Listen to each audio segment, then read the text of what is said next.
Hey guys, Bubba here at the Bubba News, all in one word, all in one news. How are you guys doing tonight? I can't believe it is May 1st.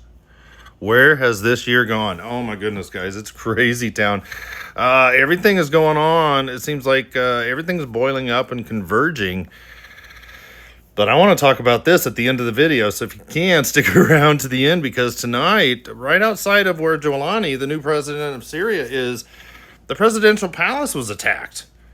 That's just nuts, and we'll get to that, and we're going to talk about some crazy stuff, but tonight's going to be about the Damascus Presidential Palace attack, but also the Druze people. Everything is going on with that, with Syria and Israel and Jolani's guys there. Because that's where I want to touch. Last night we talked about this. Israel carries out a warning strike in Syria in defense of the Druze minority. When they sent in those two rocket attacks there from the drones, and it was a warning operation that targeted a gathering of the Jolani's forces going after the Druze population in Syria. And Netanyahu and Katz conveyed a serious message to Syria's leadership.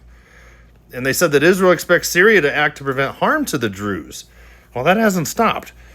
And that's why the presidential palace was attacked. And we're going to get to that here in a few minutes. But, even the IDF general, or the chief of staff dude, Zamir, he instructed the military to target Syrian government sites in Damascus if the violence against the Druze does not stop. And it has not stopped. And that's what we're going to talk about. And it's even biblical in nature, because I have a feeling it ties into the Damascus prophecy of Isaiah 17. And I'll show you what I mean here in a few minutes. But let's just keep going. And because this came out last night, of course, with the Secretary of Defense Hegseth. But this was not towards the Houthis. This was about Iran.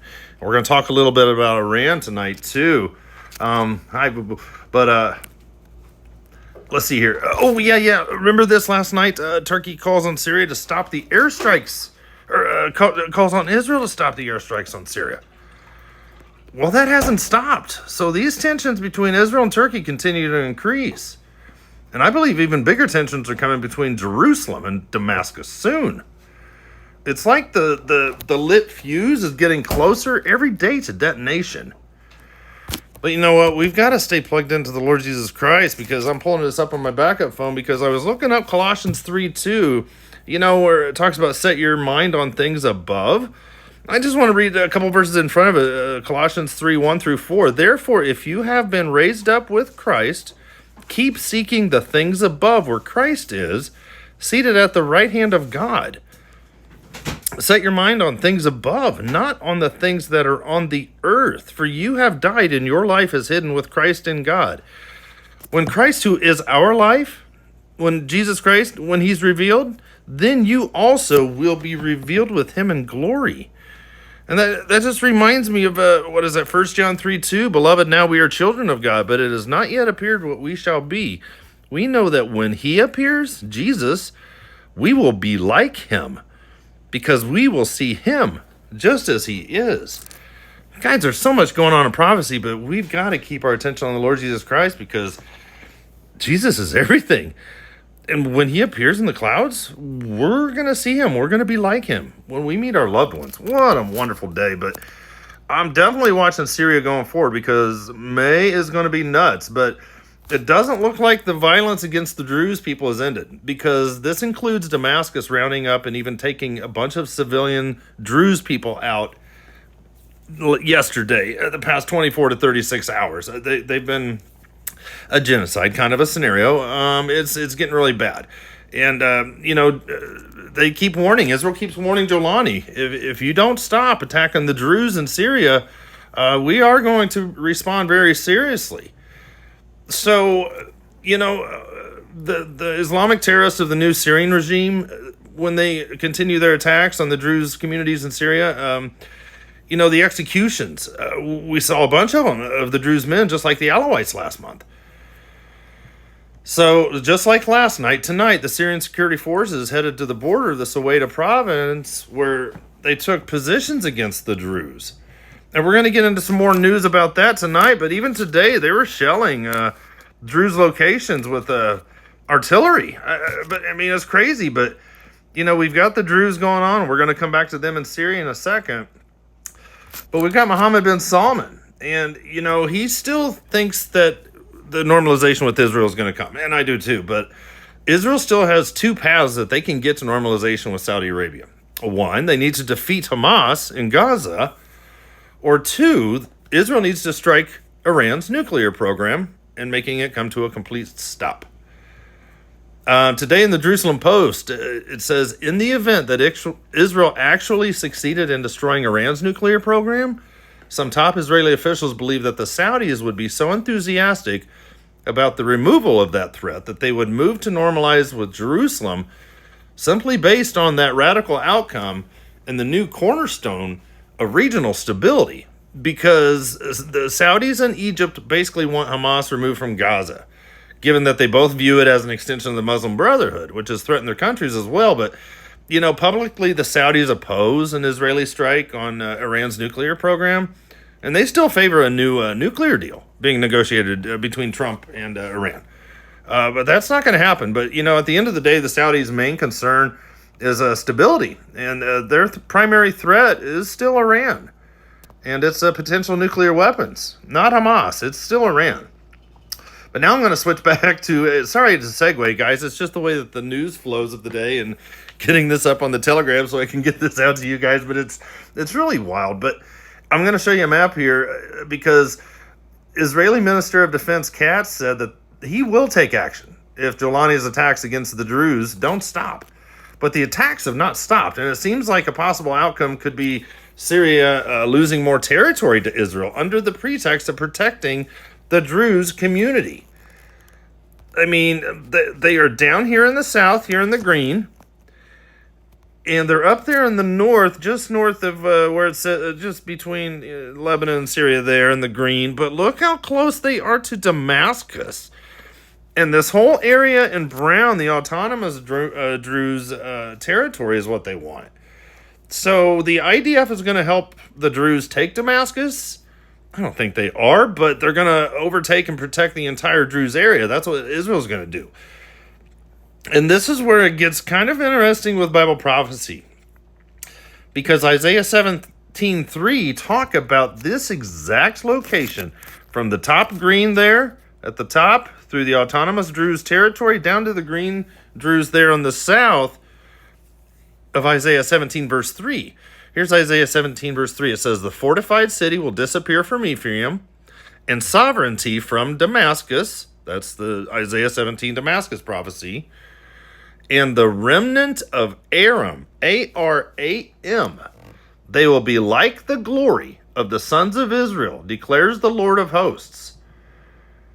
So, I think this has a lot to do prophetically with what's coming up. Because taking Syria seems so much more possible than dealing with the urban warfare in Gaza and the, the anti-tank guided missile fields there in Lebanon. So, Damascus at the tippy top, that could be coming into fruition here soon. And I want to show you what I'm talking about because look up here. Just south of Damascus in the upper right-hand corner is the kingdom of Aram, A-R-A-M. That's that whole area. Check that out. That's that whole area. That's just nuts. I think it's coming. And we're going to talk more here, and I'm going to show you a map here even more so. But, this came out today with Trump with Iran. And he said that all purchases of Iranian oil or petrochemicals must stop now. So Trump says he's going to sanction any country who buys oil from Iran. And this comes a few hours after it was announced today that the fourth round of the United States and Iran nuclear talks have now been postponed. They were supposed to have their fourth round of nuclear talks this Saturday. So it seems like the Iran-U.S. nuclear talks are collapsing in real time. And Trump talks like he might want war now, but he's making these comments on his Truth Social platform, and he's increasing sanctions. But behind the scenes, he took out Waltz today, the national security advisor, who was adamant about striking Iran. But this is a classic Trump tactic. Basically, he says he's going to apply maximum pressure, and he's using rhetoric, This is what the media will print, but he still keeps his back channels and alternative paths open. You know, that tactic that Trump is trying to play with these countries of the world now with tariffs, you know, and even some of these maximum pressure efforts that may work on like Venezuela, North Korea, Russia, but this is the Middle East. And Israel will take advantage of the confusion because Israel thrives on uncertainty like this to justify a preemptive strike action to protect themselves from Iran. I mean, it's just an attack on Iran is coming. It's just a matter of time. But you know what? I don't think it's looking too good on the U.S.-Iran nuclear talks. And I find it a bit confusing because today the Iranian foreign minister, after the whole scenario with there's not going to be a meeting this Saturday, and then Trump talks about any country who buys oil from Iran, that includes the United Arab Emirates, that includes China, that includes Russia, you know what I mean? But I find it a bit confusing that the Iranian foreign minister, he comes out and he says that we still want to continue the negotiations and the ending of sanctions when Trump just ordered all the countries in the world to stop buying Iranian oil. So it conflicts in the messaging. The Iranian foreign minister said on Iran's part, there is no change in our determination to secure a negotiated solution. He went on to say, in fact, we are more determined than ever to achieve a just and balanced deal, guaranteeing an end to sanctions and creating confidence that Iran's nuclear program will forever remain peaceful. Yeah, right. While ensuring that the Iranian nuclear rights are fully respected. I mean, this is a really weird message from Iran, the foreign minister, right after Trump goes hard on him. I mean, in my opinion, the Iranian foreign minister is just mouthing the words he believes that the world wants to hear. But somehow I get the feeling that Iran's digging in their heels now. And Iran's buying time. That's exactly what they're doing. But I have a feeling that the Iran war is going to be more of an option going forward. And the U.S.-Iran nuclear talks may be coming to an abrupt halt. Because evidence continues to suggest that Iran is pursuing a tactical, not strategic nuclear agreement. A tactical nuclear agreement. And there's no guarantee that Tehran will even uphold a deal with the United States. And Iran could resume nuclear activity once they get the sanctions lifted so their economy can come back. They want sanctions lifted on them. But this is what Israel has told the USA over and over again. You cannot trust Iran. Even Iran state-run Tehran Times newspaper says that Iran and U.S. talks were postponed after the UN, that's this guy, Rafael Grossi, however you say his name, Grossi, provided misleading information and reports to the American side under pressure from the E3, which is Britain, France, and Germany. But Rafael Grossi knows better than anyone, because he knows that Iran's pursuit of a nuclear weapon has not ceased. And he even went on to say that this Iranian level of uranium enrichment is not justifiable for only peaceful purposes. Something's coming up, and all these things are starting to build up. Syria, Iran, Turkey, what's next? But I still think there's something to this Iran prophecy, the remnant of Iran. You know, with Isaiah 17 prophecy in verse 3, the Druze people, that's them. This is this area right here. They came in tonight. The Druze came into the Al-Suwaida, which is right there. It's hard to see in the green, but I'm pointing the white arrow to it. But that is all Druze territory. And that's where Jelani's men were coming in to take out and kill more of the Druze, sadly. Because the jihadists have been targeting the villages with mortar shells and heavy machine guns this evening, even before overnight, attempting to advance in the area. But they did suffer some pretty heavy losses tonight. So we'll have to see. This is only going to turn up the heat in the hours or the days to come on both sides, I believe. Because the Druze are going to continue to defend their communities and their people. There's over 500,000 Druze civilians there in southern Syria there, south of Damascus, southwest.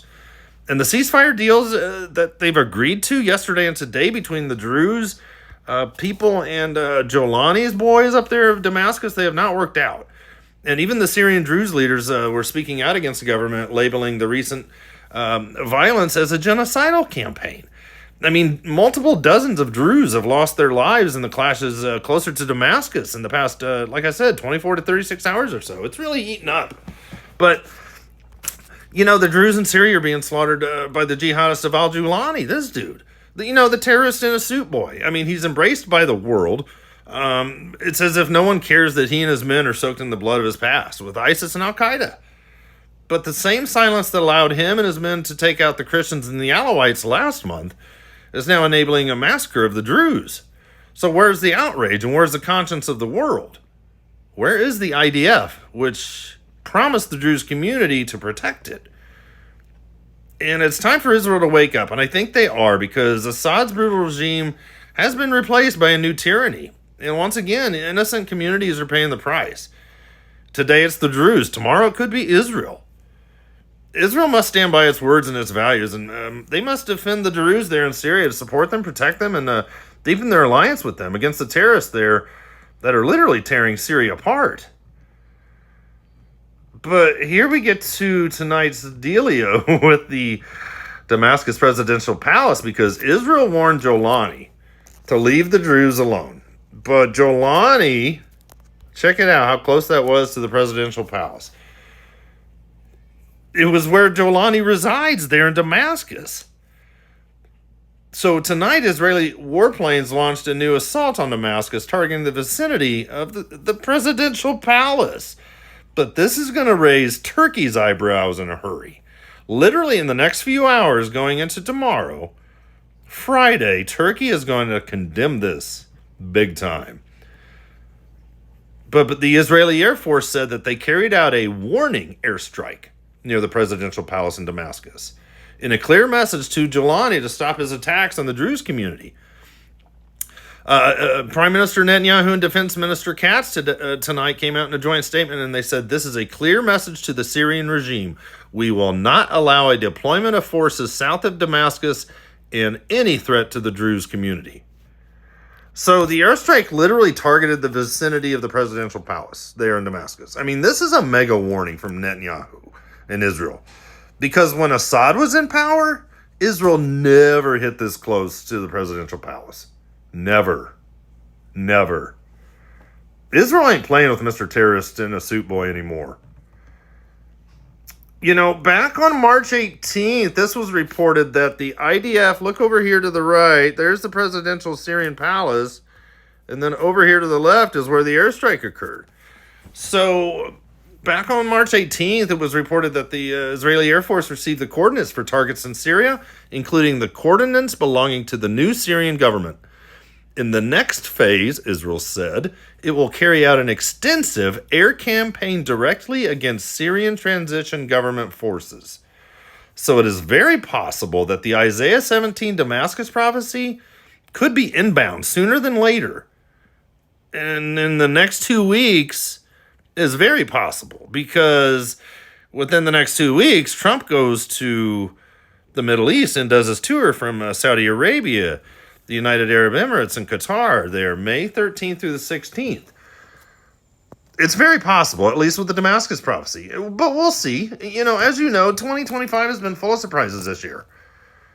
Just look at yesterday morning, we all woke up to Israel on fire. I mean, expect that trend to continue. But this was very unusual tonight for the IDF to admit to the world that they targeted close to Jolani's presidential palace.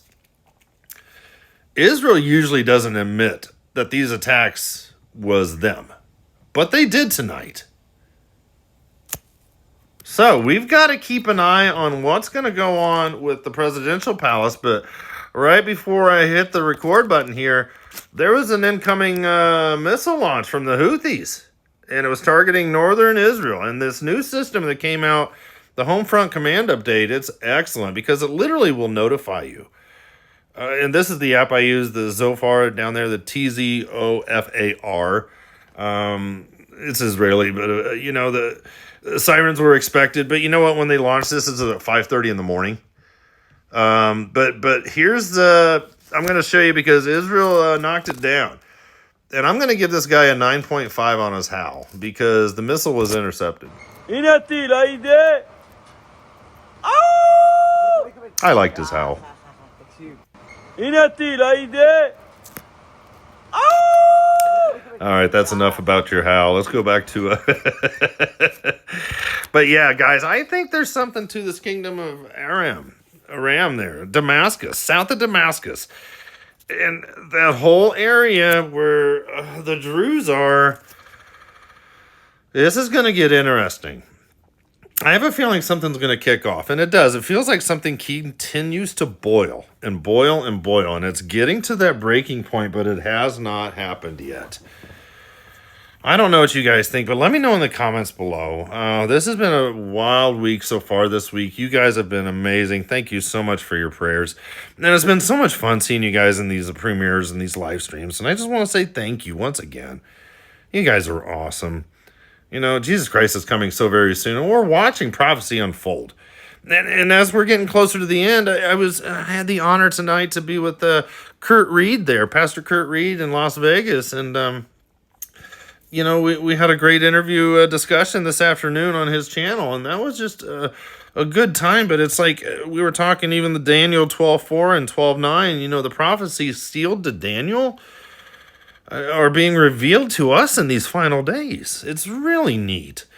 And I just want to help you guys. And I was telling him, part of my passion is to help, if I can, just help explain what I've learned. I don't know it all. No one does. But as we're getting closer to the end, it's like the Holy Spirit's opening our mind to be able to understand this stuff more. And as we see the puzzle pieces coming together, you know, even guys like, you know, Hal Lindsey, or Chuck Missler, or Jack Van Impe that we were discussing today. You know, these guys of the faith and the prophecy world that have gone on before us, you know, we are seeing things that they never saw coming, or, you know, it's just an exciting time. So, I won't keep you guys tonight. I'll just upload this quick. It is now 11:20 p.m. on Thursday night, and let's get this uploaded. Thank you guys so much for watching, and we will talk to you soon. Maranatha.